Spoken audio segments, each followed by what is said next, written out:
Muito boa tarde a todas e todas que nos assistem.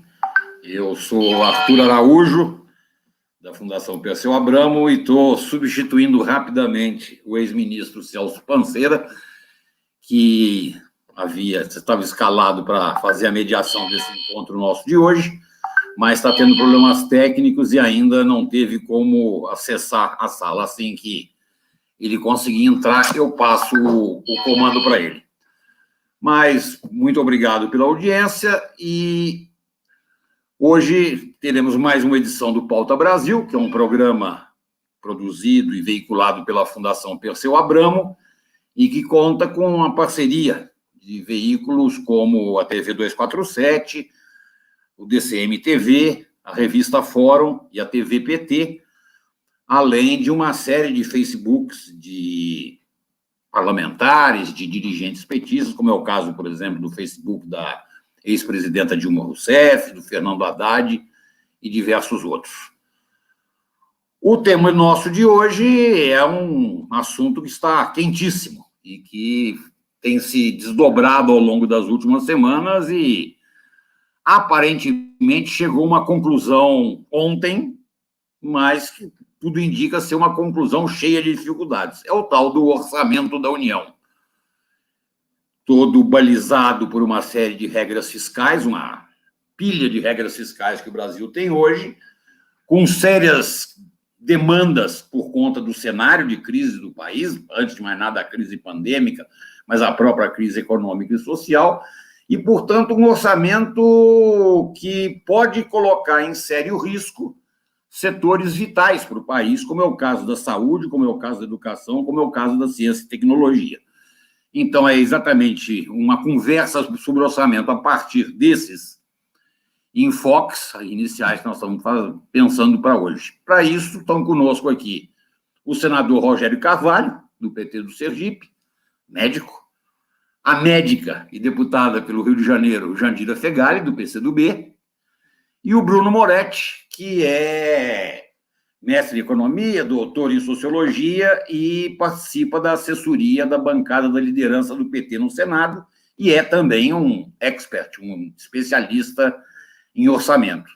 Então, como já combinamos previamente, eu vou passar a primeira palavra para o Bruno, para ele nos entreter com uma série de números, que aí ele vai ter que explicar esses números, e depois a deputada e o senador traduzirão os números do Bruno para efeitos que cada um de nós, como cidadão, poderá vir a sofrer e quais são as possíveis alternativas, quais são os desafios que estão colocados para nós.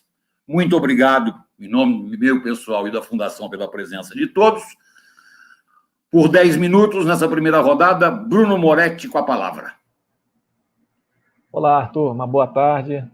Senador Rogério, deputada Jandira, um prazer muito grande estar aqui com vocês. E, enfim, hoje é um dia muito propício para a gente falar sobre orçamento, porque foi sancionada a lei orçamentária anual, não é, com um conjunto de vetos e um conjunto de bloqueios de despesas que tornam a situação de áreas centrais para o país, áreas sociais, área de ciência e tecnologia, torna essa situação muito complexa. Então, eu vou usar aqui esses meus primeiros 10 minutos para fazer uma breve explicação sobre a situação do orçamento após a sanção, para depois passarmos aí ao senador e à deputada.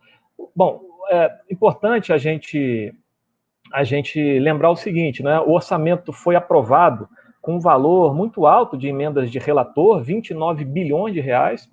Né? A questão maior com essas emendas de relator é que elas têm critérios discricionários de repasse que não necessariamente vão levar em conta, por exemplo, as necessidades de saúde, critérios objetivos de distribuição desses recursos. Né? Muitas vezes podem levar em conta critérios exclusivamente políticos, né? Por exemplo, da relação do governo com a sua base. E esses valores, dado o teto de gasto, ou seja, dado o fato de que as despesas não podem ser ampliadas, só foram possíveis diante de corte em despesas obrigatórias, como benefícios previdenciários, que estão subestimados no orçamento e vão ter que ser recompostos. Ora, para recompor esses valores, o governo está cortando uma série de despesas, né, que vão, de alguma maneira, ter impactos sobre as diversas áreas.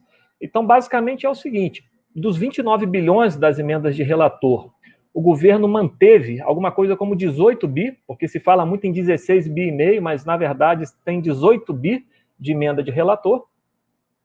E para manter esses 18 bi, ele está cortando outros 10 bi e meio das emendas de relator, está cortando 1,4 bilhão em emendas de comissões, né? E está cortando alguma coisa como 7,9 bilhões das despesas discricionárias do Poder Executivo, que traduzindo são aquelas despesas para funcionamento da máquina pública, investimentos e assim por diante. Além disso, né, para fazer o ajuste ao teto de gastos, está bloqueando no orçamento, ou seja, contingenciando um pouco mais de 9 bilhões de um conjunto de áreas, também 9 bilhões de despesas discricionárias. Então, diria assim, que o resumo da ópera é, para aumentar, não é, esse recurso discricionário, de uso eminentemente político, e aqui o político no mau sentido da palavra, quer dizer, em que o governo faz ali um repasse sem critérios, tendo em vista sua base de apoio, e para manter o teto de gasto, não é? Para que as despesas não estourem o teto de gasto, ele mantém cerca de 18 bi em emenda de relator e corta um valor muito alto de despesas discricionárias, considerando os cancelamentos e o contingenciamento, alguma coisa como 17 bilhões de despesas discricionárias, agravando ainda mais o quadro de um conjunto de áreas que já vinham com orçamento subdimensionado, com orçamento em redução diante do teto de gasto. Então, basicamente, para não estourar o teto e manter emendas de relator, despesas discricionárias para funcionamento das políticas públicas pagarão a conta. Basicamente, esse é o resumo. E aí, eu gostaria de dar alguns exemplos, né? Caso da educação, cujo orçamento já vinha em queda, serão contingenciados 2,7 bilhões, é o maior contingenciamento entre todas as áreas, e serão definitivamente cortados do orçamento 1,2 bilhão. Então, entre contingenciamento e corte efetivo, cancelamento de despesa, nós temos aí quase 4 bilhões da educação, agravando especialmente a situação das universidades e dos institutos federais de educação profissional e tecnológica. Outro caso relevante é o da ciência e tecnologia, cujos recursos discricionários já vinham em queda, né, com um nível baixíssimo, por exemplo, do orçamento do CNPq.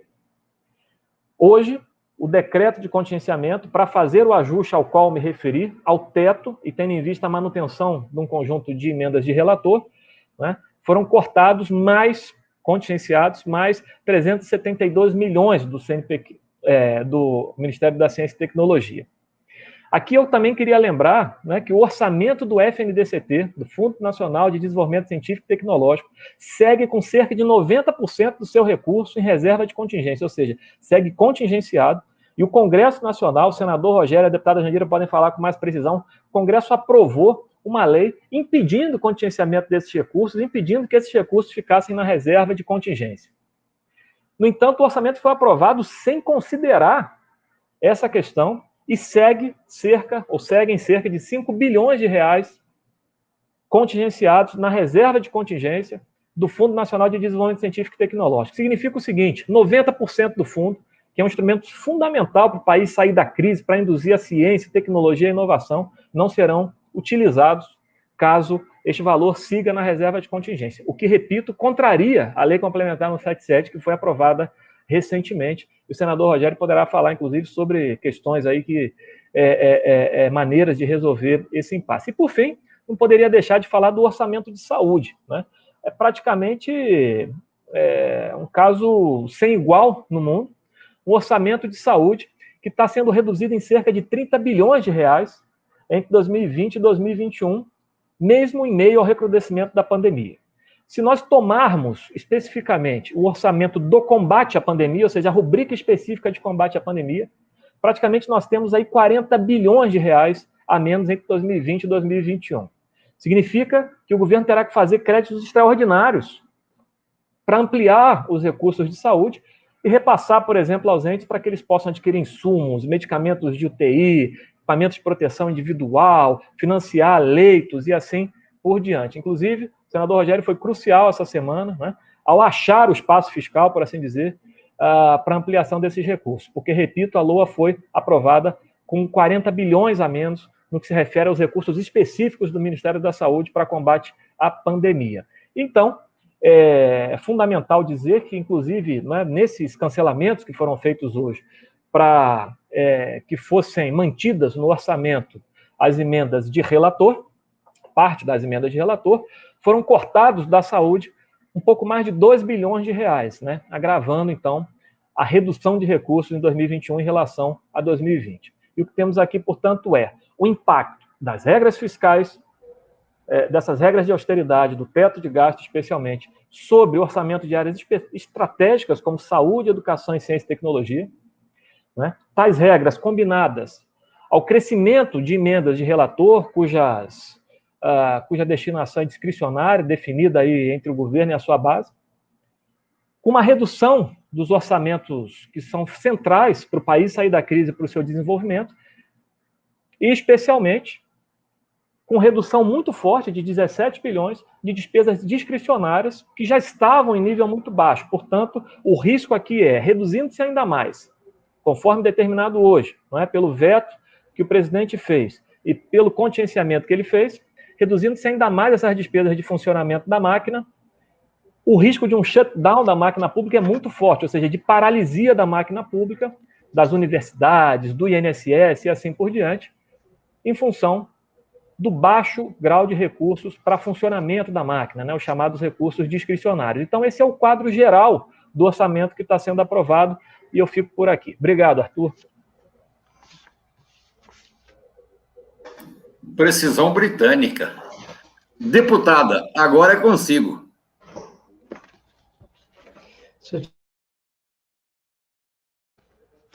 O áudio. Bom, primeiro, Arthur, eu quero agradecer à Fundação, o convite, quero cumprimentar nosso senador Rogério Carvalho, parceiro de muitas lutas aí, não só na saúde, mas tantas batalhas políticas, democráticas que a gente tem enfrentado no país, cumprimentar o Bruno Moretti, que é a quem todo mundo recorre nas batalhas aí, orçamentárias, né, na sociedade civil. Muita gente conversa com o Bruno e vai pedir a ele os dados e as conclusões aí sobre as análises orçamentárias. O Bruno tem sido uma pessoa muito importante, inclusive aí na Frente pela Vida, o pessoal todo vai atrás do Bruno, né, Bruno? Mas, principalmente, a partir, inclusive, desses dados que o Bruno coloca, eu queria dizer que tem alguns aspectos do orçamento que não se debate no Congresso Nacional. Porque esse contexto de pandemia, esse contexto de uma profunda crise social no Brasil, né, e diante da linha de pensamento e de conduta do governo federal, é bom que a gente perceba o Brasil diante, inclusive, do que acontece no mundo. Nós não estamos em democracia plena e nem estamos diante de um governo que consegue perceber, ou se percebe, não consegue enfrentar essa crise que nós estamos vivendo de forma adequada. É um governo que aposta no arroxo fiscalista, no arroxo da política fiscal. É um governo que vai na contramão do que o mundo inteiro está fazendo, né? O mundo inteiro aposta numa robustez do investimento a partir do Estado, e aqui é o contrário, é uma destruição do papel do Estado, um apequenamento do papel do Estado no enfrentamento dos processos econômicos, inclusive no confronto com a pandemia.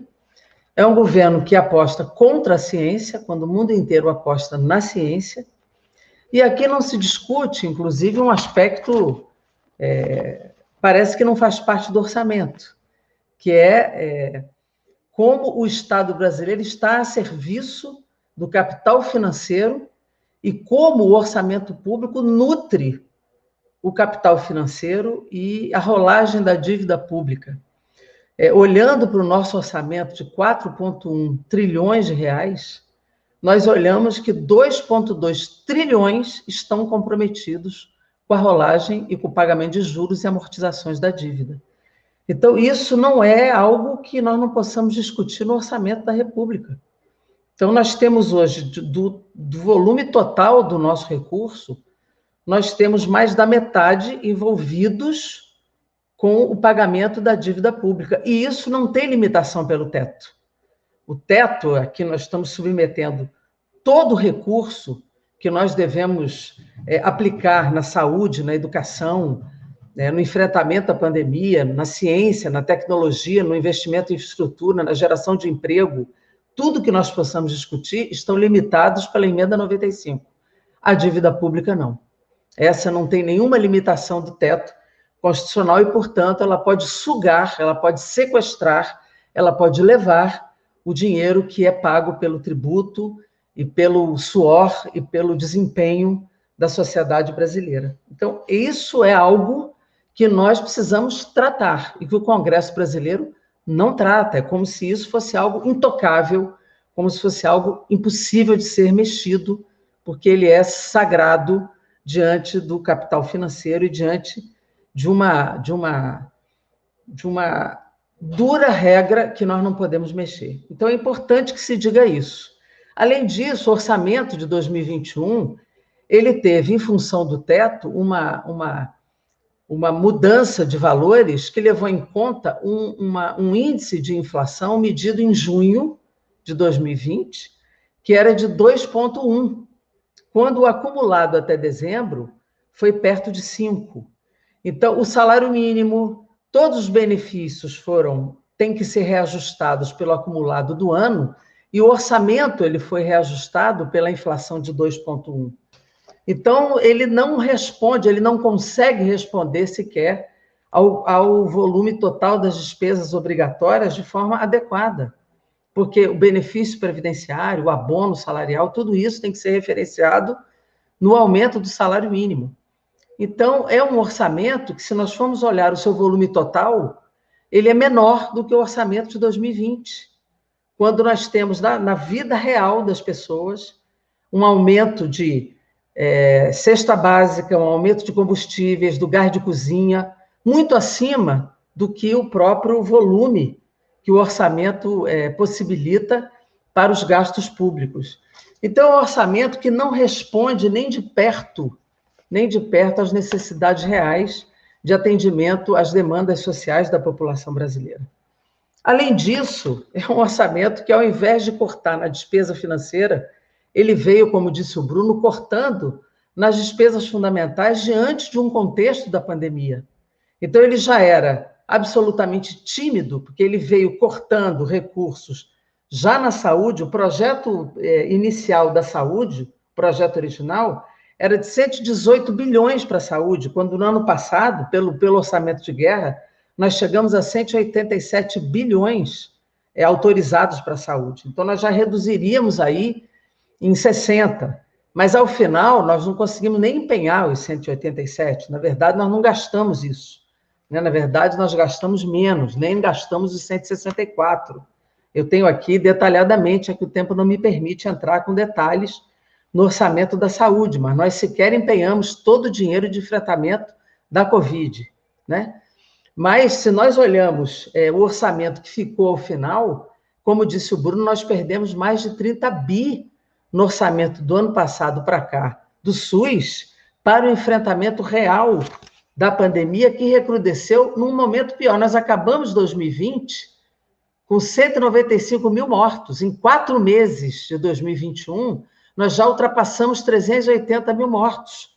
Então, nós perdemos, só em 2021, nos primeiros 4 meses, quase com o mesmo número de vidas de 2020 inteiro.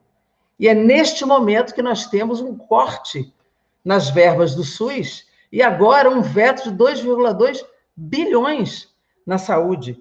E esse corte está só em assistência hospitalar 1 bi. E no MEC nós perdemos 100 milhões nos hospitais universitários e também na EBSER, que é a empresa pública que lida com os recursos de pessoal dos hospitais públicos. Na área da ciência e tecnologia, a ciência, gente, a ciência, nós estamos falando de ciência. Agora, a produção de vacinas, a produção de insumos, de medicamentos, depende do quê? Depende do avanço da inovação da ciência e da tecnologia. Eu não estou nem citando as outras áreas, estou citando a pandemia. E nós estamos cortando na ciência. O mundo inteiro, nem que seja pela ótica do capital, de apostar em educação para qualificar os trabalhadores para uma nova política estrutural do capitalismo. O mundo inteiro, para recuperar essas economias, está enfrentando a pandemia. O mundo inteiro está colocando o Estado para investir. Se nós olharmos aqui, a China fez uma projeção, e a China não é um país capitalista, sob a minha ótica, ela está colocando 1,6 trilhão até 2024, trilhão de dólares até 2024 em investimento. A Índia está botando 1,4 trilhão de dólares até 2024 em investimento. A União Europeia, 800 bilhões de euros até 2026. O Reino Unido, 824 bilhões de euros até 2026. A África do Sul, 133 bilhões de dólares em 10 anos. E o Brasil botou agora no seu orçamento, o orçamento original, 25 bilhões de reais. E assim mesmo o orçamento agregou, a Câmara e o Congresso Nacional agregou, e ele agora fez um veto de 14 bi.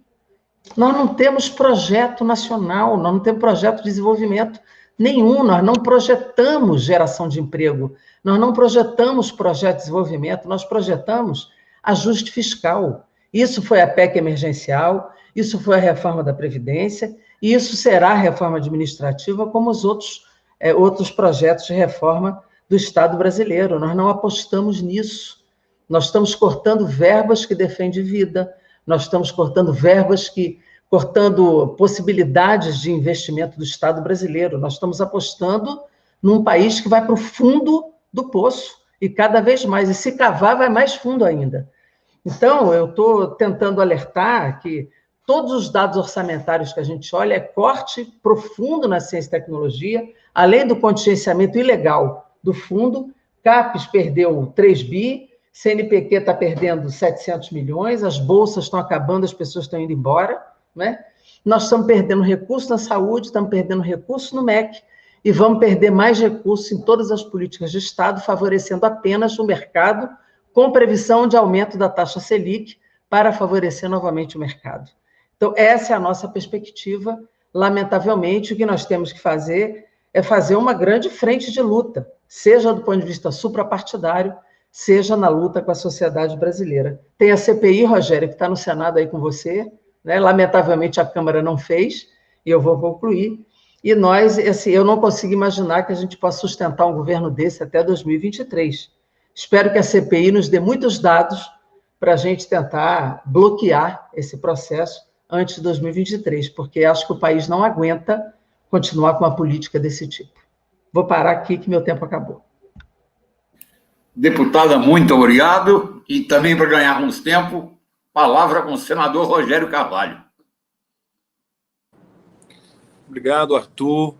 É uma satisfação muito grande participar desse debate aqui com a minha companheira Jandira Fegali, de quem eu tive a honra de suceder na Associação Nacional de Médicos Residentes, e o meu mestre aqui, Bruno Moretti, essa figura incrível, que ensina a nós todos os dias. Eu queria começar pelo que a Jandira falou sobre os cortes, o Bruno também, sobre os cortes do orçamento e a priorização das emendas de relator ou o recurso destinado às bancadas e a discricionariedade que ficou neste capítulo. Primeiro, a gente precisa entender que o nosso Congresso ele é formado por 2 grandes blocos que são mais fortes do que partidos, com exceção do bloco de esquerda, né? Que são 2 blocos que a gente podia dividir em um bloco corporativo, fisiológico, que representa as pequenas oligarquias regionais, interesses oligárquicos familiares, oligárquicos de pequenos grupos empresariais, familiares ou corporativos. E aí, neste momento, eu diria que a gente está submetido aqui aos interesses fisiológicos e, do outro lado, aos interesses do mercado. Isso explica um pouco desse cenário e do que é que ganha relevância e o que ganha importância no debate político dentro do Congresso Nacional. Se a gente analisar toda a disputa, ela está focada nesses dois interesses. Ninguém consegue, como a Jandira mencionou, mexer nos interesses que, neste momento, são os mais fortes e mais centrais do governo brasileiro, que são os interesses de mercado. Aliás, interesses de mercado que vêm hegemonizando e definindo a agenda do país desde o golpe, desde a queda da Dilma até os dias de hoje. O governo do Bolsonaro ele é uma radicalização desses interesses que tomaram o país das mãos dos brasileiros, que se pegaram para si o país desses interesses corporativos de mercado, né? Por isso, eu estava lendo o Mark Bling, que fala sobre austeridade, uma ideia perigosa, né? E ele mostra que toda a lógica desse segmento é colocar a riqueza do Estado a serviço da jogatina, ou seja, a serviço de dar segurança ao rombo do ganho que não é lastreado deste segmento no mercado de capitais. Então, o país está refém desse segmento e ninguém consegue, pelo menos por hora, com essa correlação de forças, a gente não consegue reverter. Então, acho que isso é um dado de cenário que a gente não pode negligenciar, ou seja, os interesses que estão por trás. O governo Bolsonaro, por outro lado, é um governo que não tem o presidente em si, e ele não tem suficiência para o exercício da função de presidente. Portanto, ele tem uma incapacidade de definir rumos, de definir, ou seja, ele ganha a eleição sem um projeto, a não ser um projeto fascista, em torno de algumas bandeiras muito de extrema-direita, reacionária, e, fora isso, a agenda é definida por esse interesse central do segmento da corporação de mercado. Então, por aí, a gente já vê para onde caminha o país, ou seja, o país não tem um rumo, a não ser piorar o regramento fiscal. Então, a gente tem um regramento fiscal que, com a PEC emergencial, e aqui eu queria fazer 2 parênteses, né? A PEC 186 lá atrás, a gente conseguiu evitar que o Fundo de Ciência e Tecnologia fosse extinto, como o fundo, vários fundos, mas o mais importante naquele momento, e a gente conseguiu acordar que o Fundo de Cultura também não fosse extinto, que o Fundo de Segurança Pública, Fundo Penitenciário, vários fundos a gente conseguiu evitar que fossem extintos na PEC 186. Agora, na discussão da PEC emergencial, já em 2021, a gente conseguiu negociar que esses fundos ficassem, que não fossem extintos, né? Acabaram sendo extintos depois no debate, quando a PEC chegou na Câmara. Então nós conseguimos retirar. Mas o que eu quero chamar a atenção é de que nessa questão não há nenhum comprometimento deste governo com nenhuma agenda e nenhum projeto de desenvolvimento. E todo esse arcabouço que a gente vê, ele vem piorando. Ou seja, apesar da gente estar num estado de crise, decorrente de uma pandemia, mas também é decorrente do regramento fiscal, que ele é contracionista, ele é de redução da expansão da base de circulação de moeda na população, ou seja, porque ele é um projeto que visa a redução do direito de reduzir o caráter redistributivo do Estado brasileiro. Então, ele trabalha nessa perspectiva. Então, a reforma trabalhista, a reforma previdenciária, os ajustes fiscais, a regra agora do teto sobre o teto, ou seja, vai numa direção completamente diferente. Aliás, nós estamos há 50 anos atrás, a gente está nos primórdios do consenso de Washington, enquanto o Biden e o mundo está olhando para a Europa e o mundo está olhando para o Keynes e para uma agenda desenvolvimentista com a redefinição do papel do Estado. Todo mundo está percebendo que o papel do Estado na indução, no crescimento econômico é fundamental e nós aqui trabalhando em cima de ideias reacionárias que privilegiam exclusivamente o interesse do setor corporativo do mercado financeiro. A gente está apresentando um projeto de lei sobre essa questão de ciência e tecnologia para ver se a gente consegue dar um prazo para que o governo, através de créditos suplementares, possam repor aquilo que a lei complementar 177 já obriga o governo a fazer, que é descontingenciar os 5 bilhões do Fundo de Ciência e Tecnologia.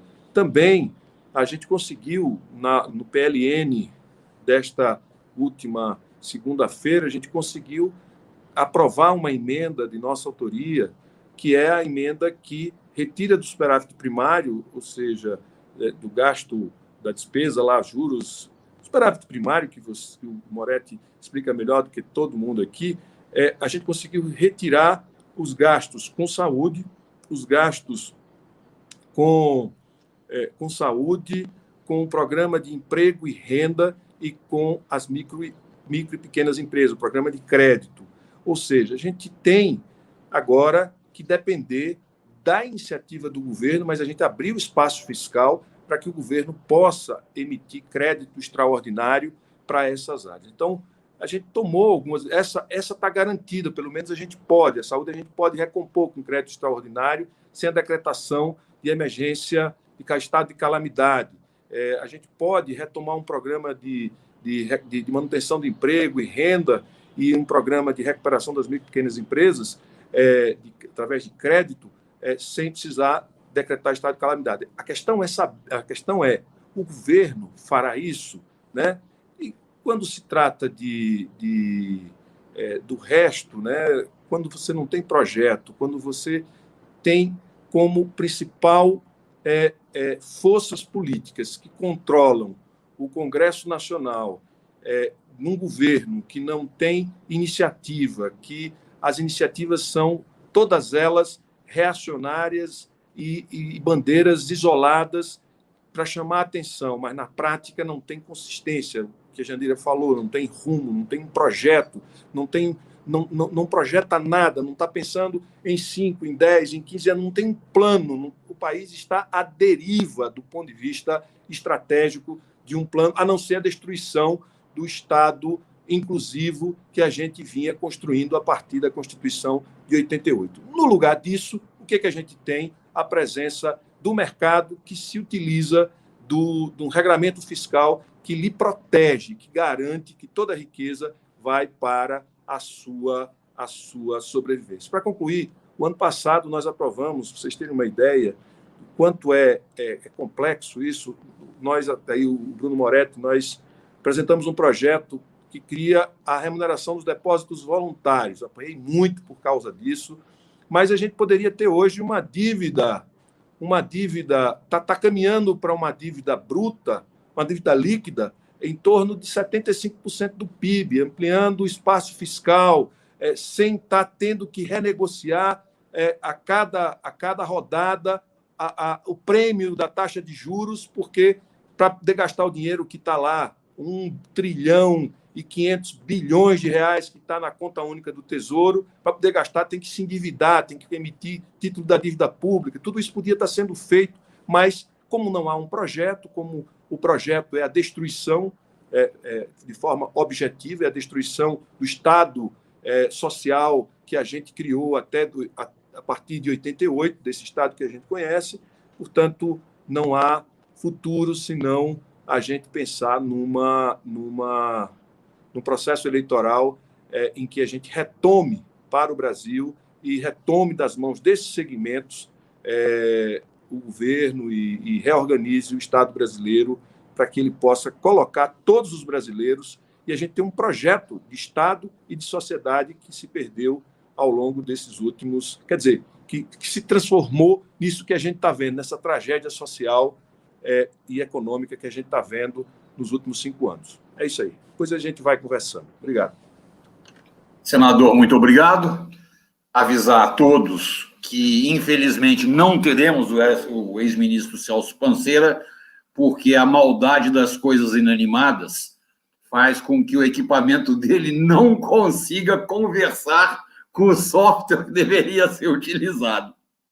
Faz parte da nossa vida pandêmica, essa dependência da... Ele era o ministro de Ciência e Tecnologia, e o software não combina. Exatamente. Teria que ser, né? Aí a maldade das coisas inanimadas é uma realidade. Mas eu vou lançar 2 afirmações bem rápidas para que cada um de vocês 3 a expangue, as 2.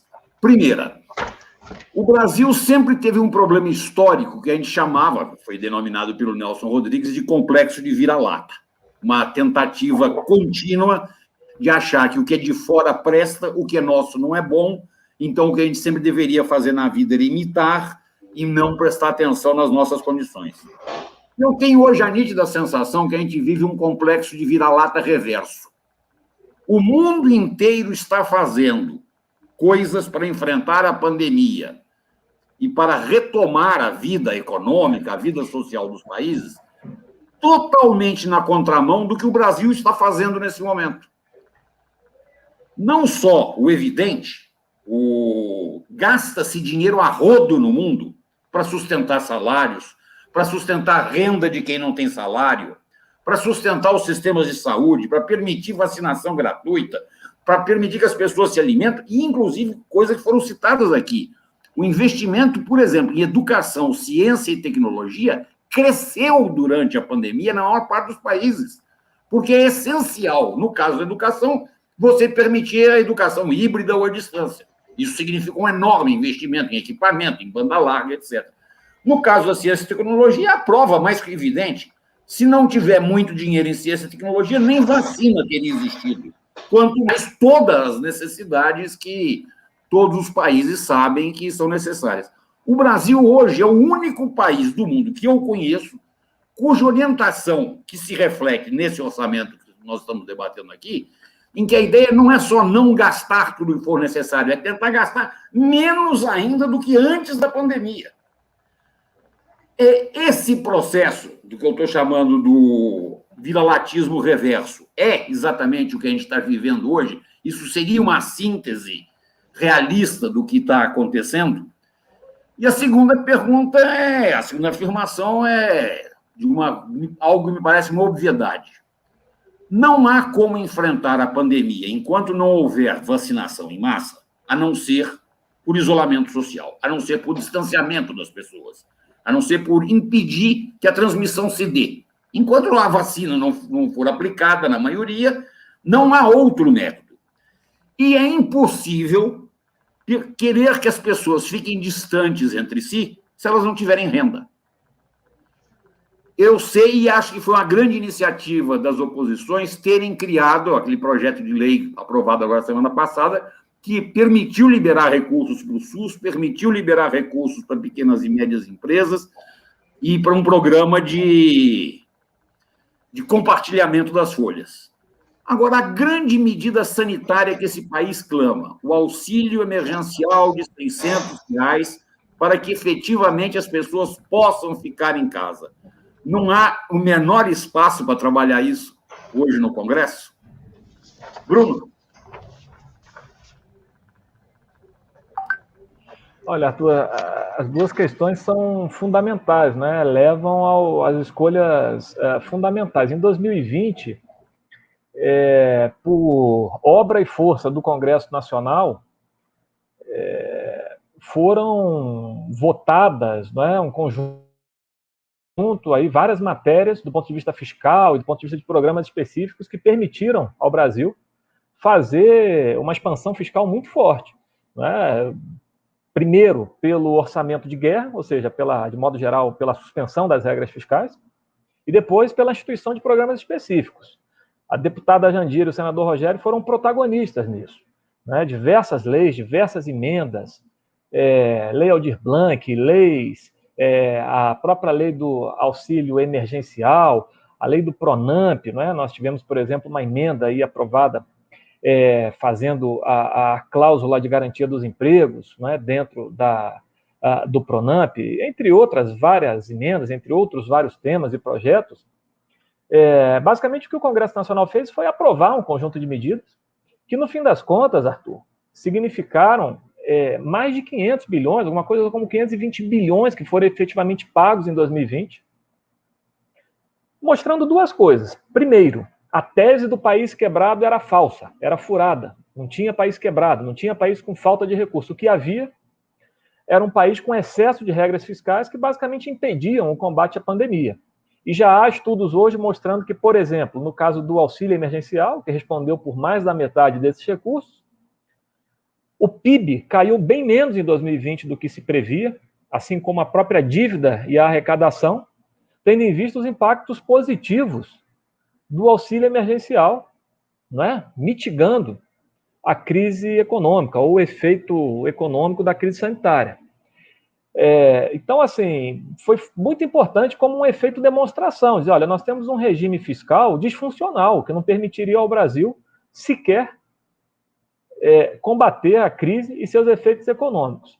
Bom, alguém pode dizer, tudo bem, ampliou o gasto fundamentalmente às custas do endividamento público. E o que aconteceu com as taxas de juros? Ora, chegaram aos menores níveis, né? Não sou eu quem digo, os dados oficiais do Tesouro sobre o custo de emissão da dívida pública interna mostram, né, que não houve explosão dos juros, né? Não houve explosão dos juros. Então, o que a gente tem é uma janela de oportunidade, né, sobretudo considerando as taxas de juros lá fora, que nos permitem, né, ampliar o nosso endividamento, que é fundamentalmente em moeda local, para salvar vidas, combater a pandemia e recuperar as economias, e recuperar a nossa economia, num projeto de reconstrução, conforme estão fazendo Estados Unidos, União Europeia e assim por diante, né?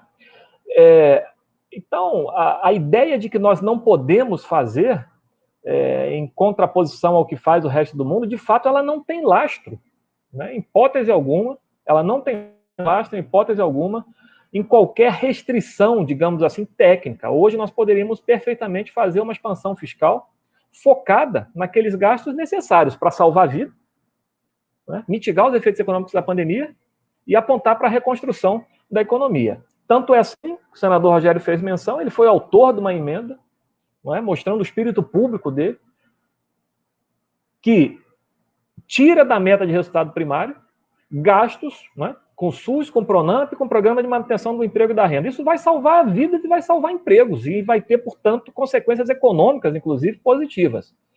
Mostrando o seguinte, é possível fazer, desde que você rediscuta as regras fiscais. Muita gente na imprensa disse, ora, isso é falta de transparência. Quando a gente olha para o resto do mundo, não se considera nos indicadores fiscais despesas emergenciais, despesas extraordinárias. Então, assim, nós não precisamos inventar a roda. É olhar para o resto do mundo, porque ninguém tem uma regra de gasto, por exemplo, que implica redução da despesa em relação ao tamanho da economia, que é isso que é o teto de gasto, é um teto declinante, cuja despesa vai caindo em relação ao tamanho do PIB ou ao tamanho da economia. E, repito, não há restrições legais ou técnicas para fazer isso e, portanto, seria fundamental retomar o auxílio emergencial de R$600, porque é fundamental do ponto de vista social, do combate à fome, à desigualdade, mas também positivo do ponto de vista econômico.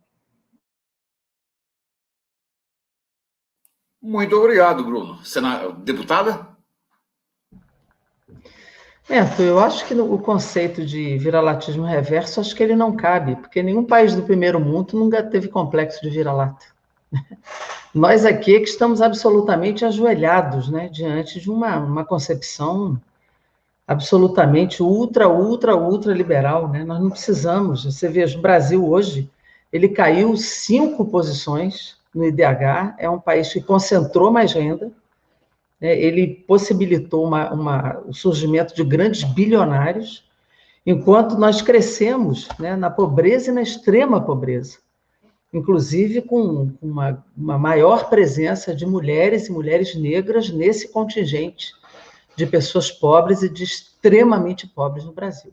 Extrema pobreza significa ganhar em torno de R$160 por mês, R$1,9 ao dia, né? Ou pobres, R$460 mês, ou em torno de R$5 dia. Então, isso é o que é o Brasil hoje. Nós estamos crescendo na insegurança alimentar, né? 59% dos lares. Esse é o Brasil. Então, nós precisamos responder a isso. E o Congresso não tem respondido também à altura disso. Isso é meio desesperador, né? O Congresso brasileiro não tem se colocado à frente dessa situação.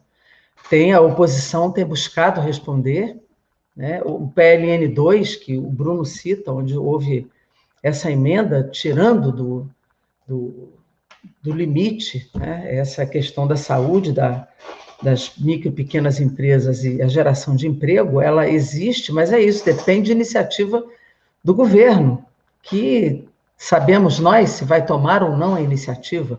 É possível, mas não é necessariamente provável, né? Porque nesse momento o que nós temos é um SUS cancelado. Nós temos um ministro da Saúde que reúne com grandes setores privados para discutir a reforma do SUS. E nós não temos a vacina acontecendo na celeridade que nós precisamos. E quando você fala de isolamento social, é isso mesmo. Nós temos aí exemplos de cidades, como hoje mesmo saiu na imprensa, como Araraquara, por exemplo, reduziu brutalmente o número de casos porque determinou o isolamento social, fez a medida correta. Agora, é preciso que tenha recurso para as pessoas se alimentarem, poderem ficar em casa para fazer o isolamento social correto. Para isso, nós precisamos do auxílio e também alguns estados, algumas cidades estão conseguindo fazer um acréscimo de auxílio para a sua população. No Congresso, eu não acredito que a gente consiga aprovar um auxílio maior. Nós, do PCdoB, entramos como bancada no Supremo Tribunal Federal para garantir um auxílio maior. Estamos esperando algum retorno do Supremo Tribunal Federal a partir da garantia da defesa da vida, né? Então, são esforços que a gente faz, né, para ter resposta, para ter soluções concretas, mas não está fácil, porque é um governo completamente de costas, né, para a realidade brasileira e completamente submetido a outros interesses. Só para finalizar, para te dar um dado, só este ano nós gastamos 872 bilhões de rolagem de dívida pública. Isso equivale em torno de 6 vezes o orçamento anual do Ministério da Saúde, em plena pandemia. Veja onde é que está a prioridade do governo, da mesma forma como o governo fez um pacote de 1,2 trilhão para os bancos, e eles não gastaram nem 10% para a liquidez dos bancos com seus clientes. Quer dizer, o que esse governo faz é favorecer, de fato, o grande capital financeiro e as pessoas morrendo na extrema pobreza e morrendo de Covid, morrendo de fome e de Covid. Por isso que o enfrentamento político é necessário que se faça no Congresso e também na sociedade. Essas não são boas notícias, mas a gente precisa botar o pé no chão e entender que a luta política tem que ser mais dura. Agradeço o convite e mando um abraço para vocês. Senador. Governo teratológico, certo? É um governo disforme, é uma monstruosidade do ponto de vista de todos os pontos de vista, né?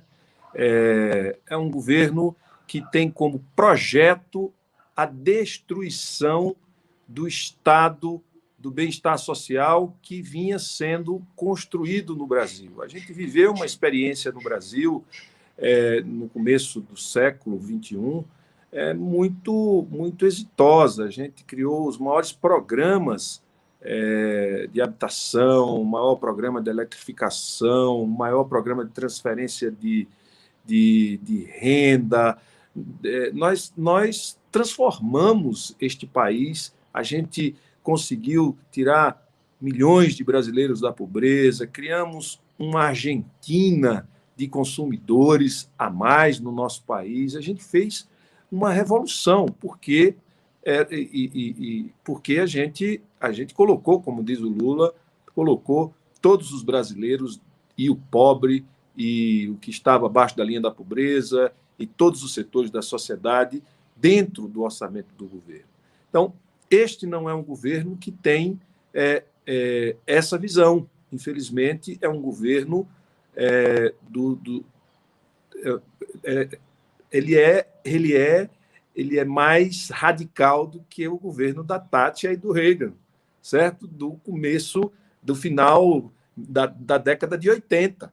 Ou seja, nós estamos aqui há quase 35, 40 anos atrasados do ponto de vista do que o mundo está vendo para o papel do Estado e que tamanho e que protagonismo deve ter o Estado nessa nova conformação do mundo do trabalho, nessa nova conformação do mundo da indústria 4.0, onde o Estado vai precisar ser muito mais presente e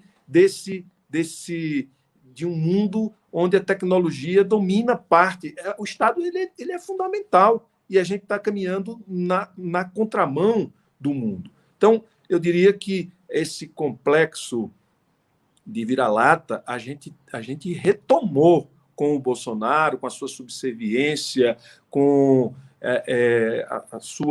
a sua incapacidade total, né? Então, eu diria que um governo que tem como projeto destruir, desfazer, ele não tem projeto. Ele já disse, textualmente, o projeto é destruir. O projeto é acabar com o tal comunismo cultural.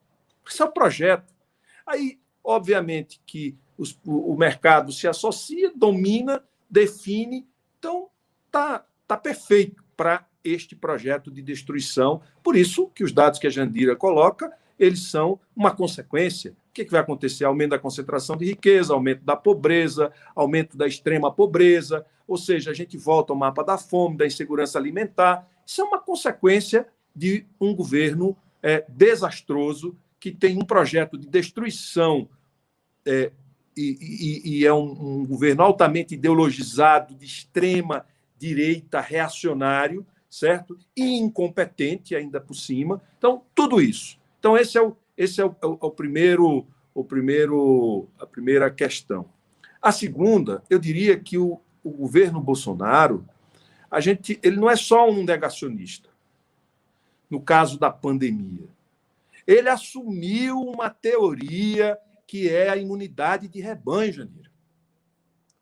E ele age de forma a expor brasileiros e brasileiras ao vírus, para a construção da tal da imunidade natural, da imunidade de rebanho. A atuação deste governo é temerária, é criminosa. Porque ele disse que era uma gripezinha, ele disse que era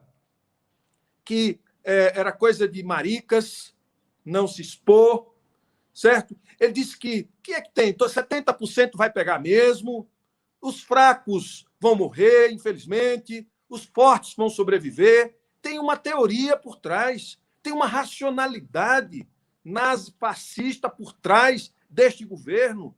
Não é possível que a gente não esteja vendo e que a sociedade não consiga ver e que os grandes meios de comunicação também não percebam isso.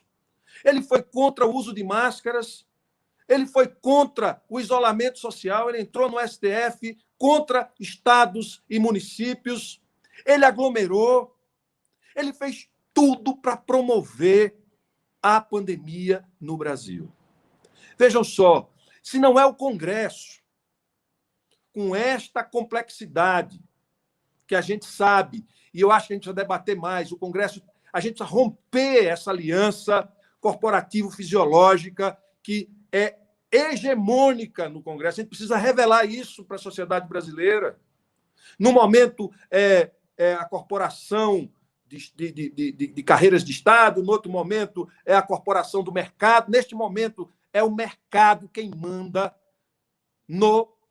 na maior parte do Congresso. E os interesses fisiológicos das pequenas oligarquias regionais. Certo? Então, esse Congresso, mesmo com todas essas características, o ano passado, este Congresso reagiu. Os governadores, no consórcio do Nordeste, depois se ampliou para o resto dos estados, também reagiram. E a sociedade reagiu. E estabeleceu uma barreira. Quando a pandemia diminuiu o número de casos que a gente foi tendo, o que foi que o Bolsonaro fez? O Bolsonaro cresceu na popularidade. Ele cresceu na popularidade e ele aumentou o tom contra o isolamento, como se ele tivesse certo. Então, ele promoveu essa segunda onda. Ele é o grande promotor da segunda onda da Covid-19. Intencionalmente. Veja o Osmar Terra, seu colega, nosso colega. Seu também, é isso que eu ia falar. Nosso colega, seu colega deputado, nosso colega médico, né, que saiu por aí defendendo a imunidade de rebanho, dizendo que ia morrer 900 pessoas. Uma vergonha, uma vergonha. Veja o dono do Madeiro, daquele grupo de empresários que rodeiam o Bolsonaro, que apoiaram o Bolsonaro, que financiaram o Bolsonaro, dizendo, morrer 5 mil pessoas, não tem problema. Veja o que o Roberto Campos disse, que tinha que ser rápida, e quanto mais rápido, menos crise. Ou vocês estão esquecidos disso? Então, veja, eu diria que com relação a essa questão da pandemia, não há espaço neste governo para a gente ter... Aquilo foi uma disputa. Porque na hora que o Congresso colocou e a esquerda conseguiu construir maioria, que a Câmara ia votar, que tinha uma sensibilização, que a sociedade estava sensibilizada, o Bolsonaro bancou 600. Foi por uma disputa de vaidade. Não foi por compreensão. Ele surfou nessa onda, mas foi uma iniciativa do Congresso. Então, eu não acredito que a gente tenha espaço com a visão do Bolsonaro. Bolsonaro, para concluir, eu quero dizer, Bolsonaro, ele é cruel, perverso. Ele quer as pessoas expostas para a construção da imunidade. Ele quer o caos. O Bolsonaro, ele quer o caos. Quanto mais caótica tiver a situação, mais ele tira vantagem e mais ele tem oportunidade de fazer o que ele tem vontade de fazer desde o começo. A sorte nossa é que o Trump não ganhou a eleição nos Estados Unidos. Senão ele estaria muito fortalecido para fazer o que ele sempre quis fazer e que eu já ouvi de familiares dele, que gostariam de fazer, que era estabelecer um regime mais centralizado, um regime autoritário, submetido à vontade de um grupo exclusivo, e acabou-se, e assim sem democracia, sem nada. Então, em outras palavras, é um governo sem projeto, que tem um projeto de destruição, um governo genocida, e é um governo que não tem compromisso nenhum com a democracia e com o povo brasileiro. Muito obrigado. Infelizmente, chegamos ao final do tempo. São aquelas famosas conversas que deixam o gosto de quero mais. Com certeza repetiremos, se for possível, nas agendas de vocês, teremos várias oportunidades. E com essa mensagem, que ao mesmo tempo eu acredito que seja de alta preocupação, colocada pelo senador e pela deputada, e os dados apresentados pelo Bruno, fica também uma mensagem de desafio. Ou seja, cabe a nós, brasileiros, agirmos no sentido de deter esse processo, de fazer uma inversão de caminhos, sob pena de uma desorganização nacional sem precedentes. Acho que fica, portanto, esse convite à atuação cidadã de todos nós, no sentido da alteração de um quadro que é evidente que não pode se perpetuar. Muito obrigado, em nome da Fundação Perseu Abramo, muito obrigado por mim mesmo, e até a próxima oportunidade. E aos nossos espectadores, Tchau, gratidão. Tchau, Rogério. Tchau, Bruno. Tchau.